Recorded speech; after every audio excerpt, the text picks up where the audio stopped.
Buenos días, buenas tardes, buenas noches para todos aquellos que me escuchan o me ven en mi canal titulado La Filosofía Iluminante en YouTube. Estamos en el proceso de descubrir el pensamiento y la historia de varias mujeres filósofas de la antigüedad. Yo empecé la serie de filosofía hace 2 años, un poco más de 2 años, cuando empezó la pandemia. Y la pandemia no ha terminado y continuaré aprendiendo acerca de filosofía, acerca de filósofos y filósofas, hasta que yo vea que la pandemia en el mundo definitivamente ha terminado. En la grabación anterior hablamos de una de las mujeres más famosas de la antigüedad por sus conocimientos filosóficos y sus conocimientos matemáticos. Estamos en el proceso de aprender acerca de Hipatia de Alejandría, de su vida, de su obra y de su muerte, de su asesinato. Estoy en el proceso de describir el carácter, la personalidad de los varios actores involucrados en el asesinato de ella. Para ubicarnos, estamos hablando del siglo IV, al final del siglo IV y al principio del siglo V después de Cristo. En mi última grabación descubrimos que Cirilo, el obispo de Alejandría, tenía un carácter fanático y violento y que se comportaba de una manera bastante estricta en relación con sus contemporáneos, con sus otros creyentes de Cristo, que no compartían su punto de vista. Pero hay otro componente dentro de este marco, de este círculo social de Cirilo como obispo de Alejandría, y esto tiene que ver con unos monjes, un grupo de monjes que vivían en el desierto, en un desierto cerca de Alejandría que se llama Nitria, el desierto de Nitria.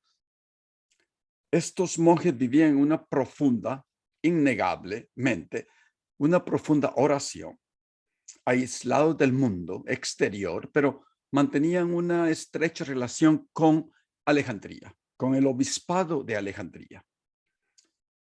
Y dicho sea de paso que este desierto de Nitria fue uno de los primeros lugares centros donde se desarrollaron diferentes monasterios, una cultura monástica del cristianismo que empezó a aparecer ahí como el año 330 después de Cristo.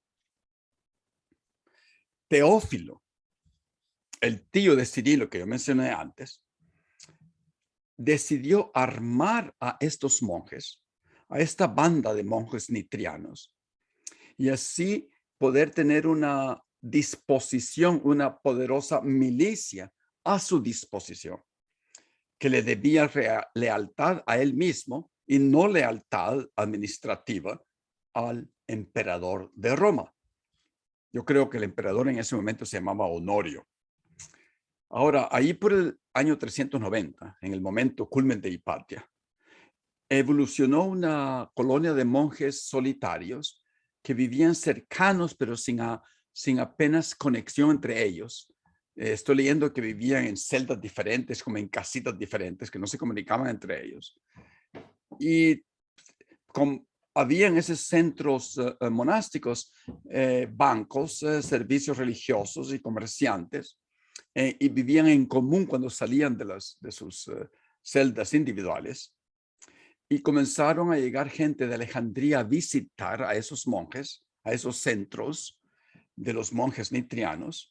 Y los monjes comenzaron a asistir a estas personas, a atender a estas personas, a las necesidades de estos visitantes. Fue el centro de este desierto, fue uno de los primeros centros monásticos ermitaños.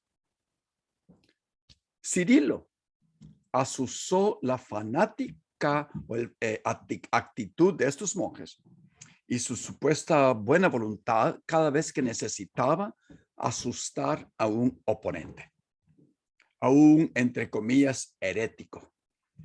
En otras palabras, a cualquiera que no estaba de acuerdo con su versión del cristianismo, siguiendo los pasos de su tío Teófilo. Ya entendemos, y yo creo que ya hemos ampliamente discutido y comentado que habían muchos tipos de cristianismo en esos momentos, una variedad extensa de cristianismo. No había solamente un cristianismo. Estos monjes nitrianos, religiosos fanáticos, lo vuelvo a enfatizar, con su ignorante dogmatismo, aunque a veces con sentimientos altruistas, formaron el segundo elemento clave o personalidad o actor clave en el asesinato de Hipatia. Hay otro personaje, un poco menos religioso, que hacía el contrapunto al poderío imponente de Cirilo en la saga de Hipatia. Y este se llama Orestes. Y como sucede frecuentemente en la política, en rasgos generales, una fuerza conservadora se opone a una fuerza progresista. Yo recurrentemente he enfatizado este punto. Orestes era el gobernador civil o prefecto de Alejandría en el momento pertinente de la muerte de Hipatia. Era cristiano, de una mente abierta, y se reunía y le pedía consejos frecuentemente a Hipatia, que no era cristiana. Eso fue uno de los problemitas primero que Hipatia comenzó a tener.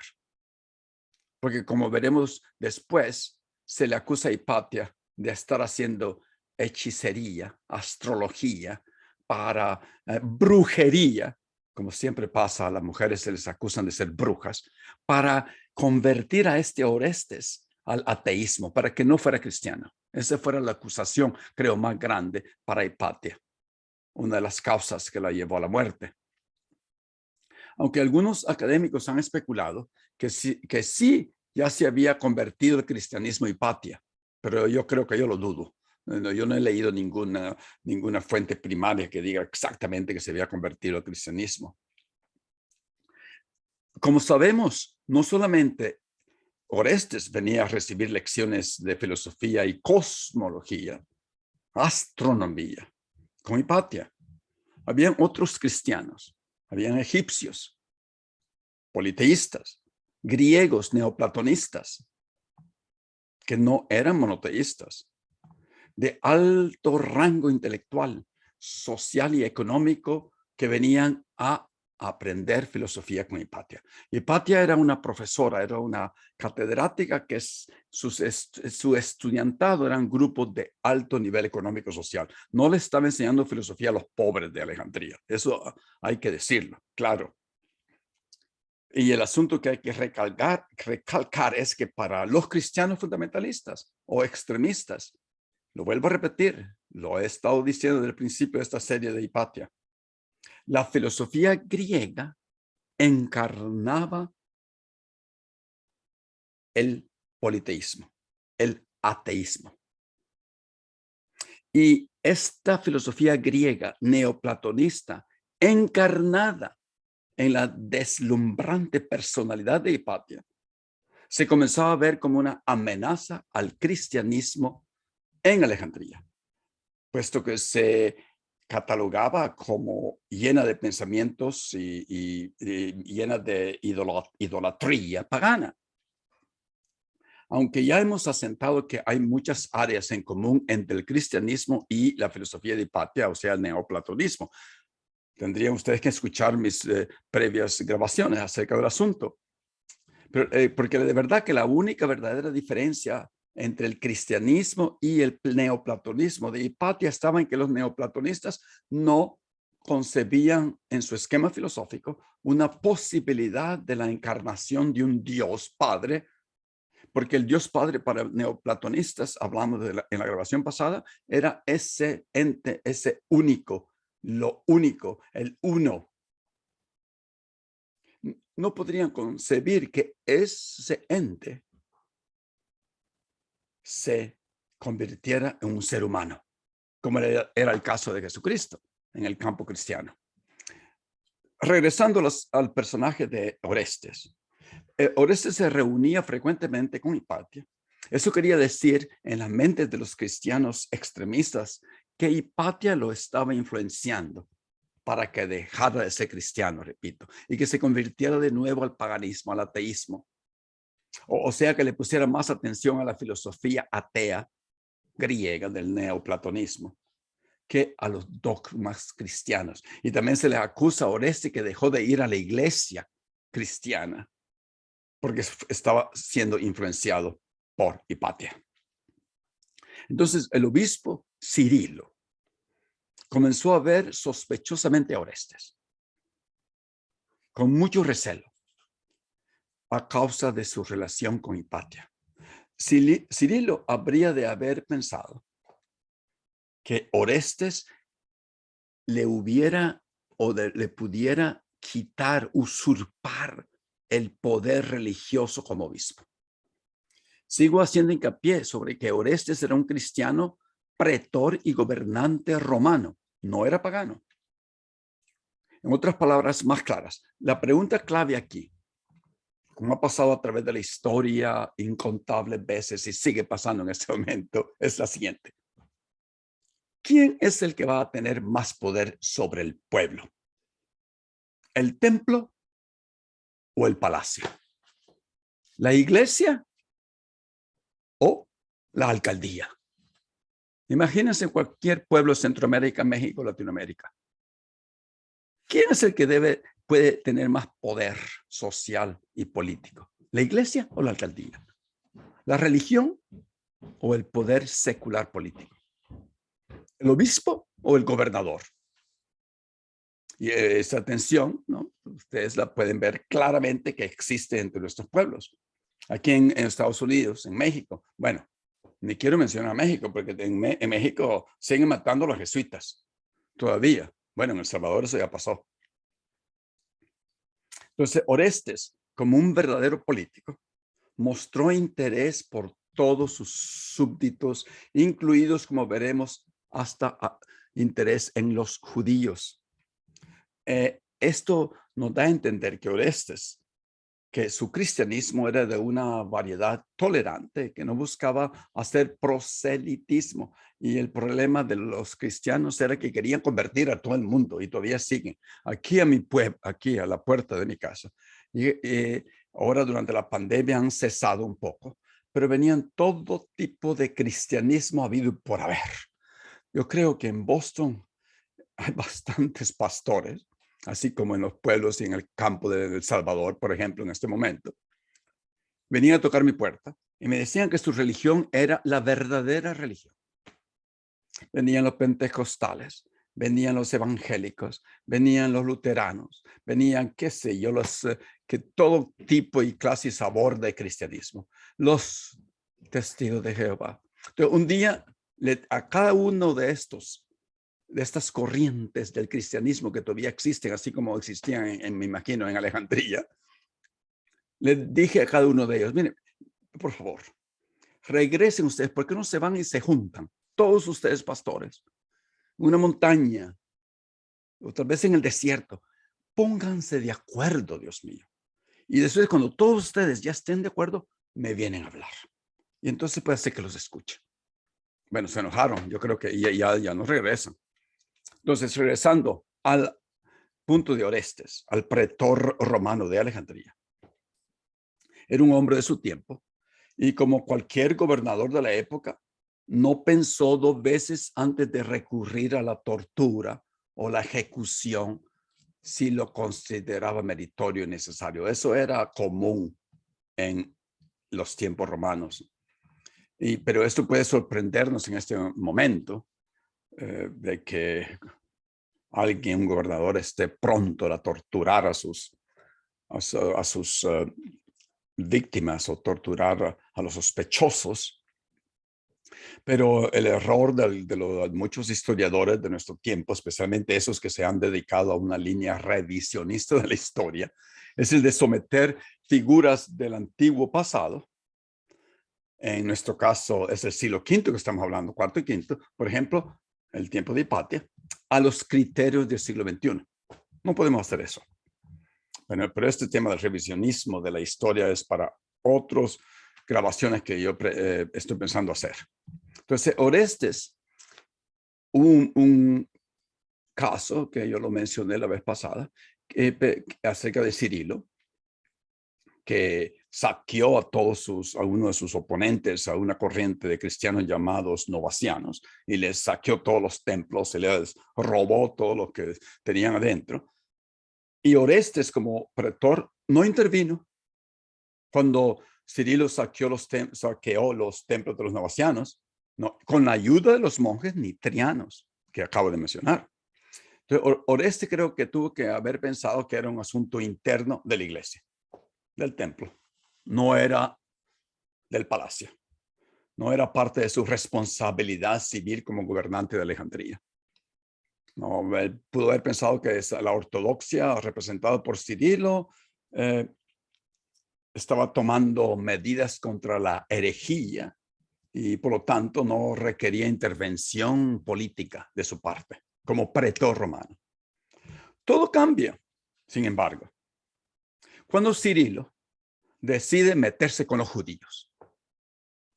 Bueno, el pueblo que ya se asumía para este tiempo estar fuera de la esfera o vigilancia de los dogmas de la religión cristiana. Ahora, ¿cuál era el gran problema de la situación en la que se encontraba Hipatia? ¿Cuál era su rol en Alejandría y cuál era su pensamiento filosófico? ¿A qué exactamente se agarró Cirilo y su milicia de monjes nitrianos para asesinar a Hipatia?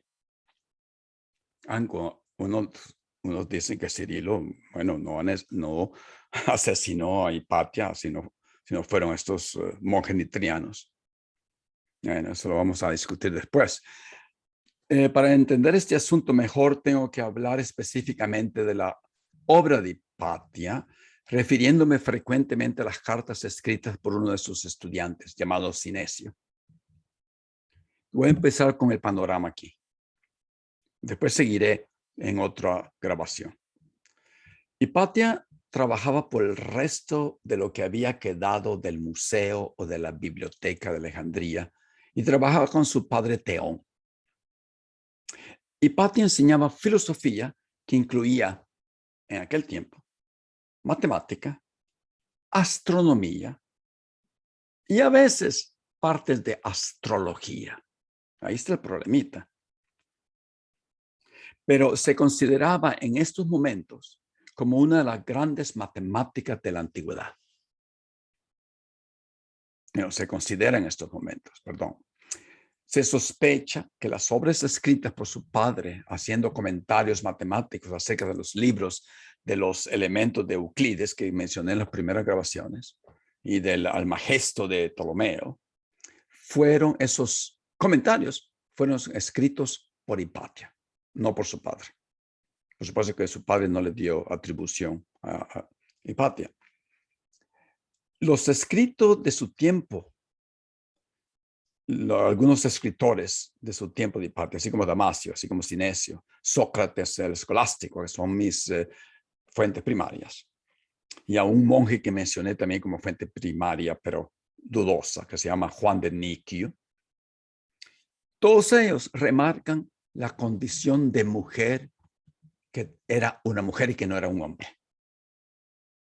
Y la razón era porque era muy inusual que una mujer tuviera la profesión de filósofa. Y por eso remarcan estos escritores que era una mujer. Y Damasio, uno de esas fuentes primarias que yo mencioné en las primeras grabaciones de Hipatia, se refiere a su condición de mujer como una desventaja natural. Bueno, en los escritos se le describe a Hipatia de diferentes maneras. Unos dicen que era profesora de filosofía, así como Sinesio, su estudiante más famoso. Otros dicen que era una matemática y astrónoma. Otros dicen que era una mujer erudita, así como Sócrates escolástico. Otros dicen que era simplemente una geómetra, como Damasio dice eso. E incluso el Juan de Niquio que acabo de mencionar, se refiere a ella como una mujer filósofa. Entonces, entendemos en este momento que Hipatia era una figura pública.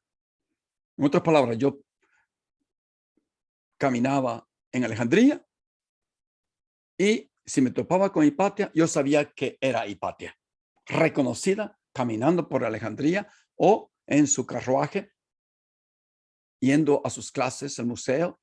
Las personas decían, ahí va Hipatia. Así que no era una mujer que escondida en su cubículo. Y Damasio, la cosa aquí es que Hipatia se vestía con un garbo, una túnica que solamente los hombres usaban, blanca, de un hombre erudito, que era la prenda de vestir masculina, esencialmente masculina.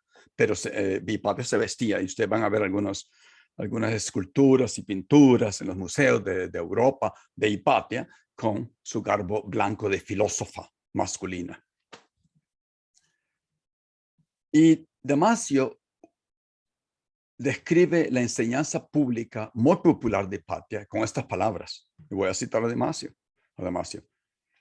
Dice lo siguiente: poniéndose el tribón, la túnica de un erudito y por lo tanto una prenda de vestir esencialmente masculina, como acabo de decir, la dama hizo apariciones en el centro de la ciudad, exponiendo, dando cátedra en público a aquellos dispuestos a escuchar sobre Platón o Aristóteles o algún otro filósofo. Después, Damasio continúa una vez que él observó que había una gran aglomeración alrededor de las puertas de la casa de Hipatia.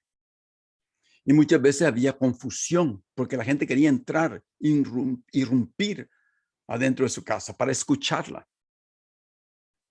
Damasio escribe que una confusión de hombres y caballos, de gente yendo y viniendo, y otros parados alrededor, porque Hipatia, la filósofa, estaba pronta a dirigirse a ellos, enfrente o adentro de su casa. Así que era una Hipatia, tenía una atracción popular bastante fuerte. En la próxima grabación voy a consagrar el tiempo para citar lo que se considera ser los avances matemáticos atribuidos a Hipatia. Bueno, es una grabación corta porque quiero seguir manteniendo a mi audiencia interesada en la vida, obra y asesinato de Hipatia. Bueno, hasta aquí. Muchas gracias. Muy amable por escucharme y espero que nos podamos ver pronto. Adiós.